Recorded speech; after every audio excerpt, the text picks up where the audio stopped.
Dear students, we shall study poem number first, Dust of Snow, which is composed by Robert Frost, who was an American poet of nature. In this poem, the poet tells us an incident which occurred in his life. Once the poet was in his depressed mood, he went near a hemlock tree. A crow was sitting. The crow flew away, and a dust of snow fell on the poet. This incident changed poet's mood, and the poet began to feel happy. ये कविता Robert Frost के द्वारा लिखी गई है, जिसका शीर्षक dust of snow है। Dust means धूल या कण, स्नो मीन्स बर्फ, बर्फ के कण। इसमें कवि एक घटना का वर्णन करता है। एक बार कवि बहुत ज़्यादा परेशानी में थे। वह एक हेमलॉक के वृक्ष, हेमलॉक जो धतूरे का वृक्ष होता है, उसके नीचे गए। वहाँ पर उन्होंने देखा एक कौवा वृक्ष पर बैठा हुआ था। कौवा अचानक उड़ा और इससे उस हेमलॉक धतूरे के वृक्ष पर जो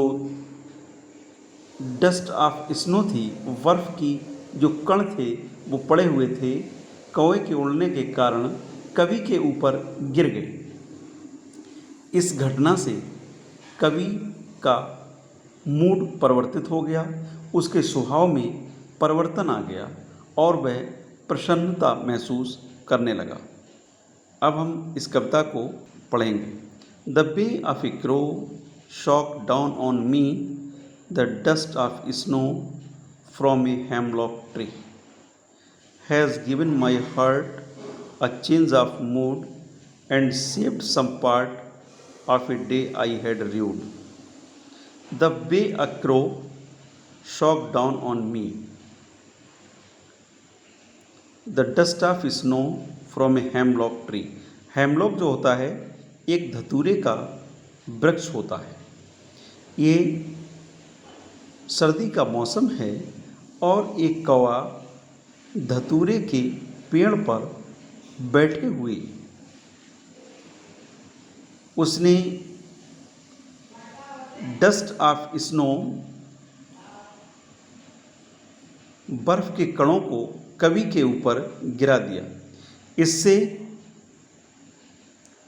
कवि का मूड परिवर्तित हो गया, उसके स्वभाव में परिवर्तन आ गया। Has given my heart a change of mood. Change of mood, mood means स्वभाव, उसके स्वभाव में परिवर्तन आ गया।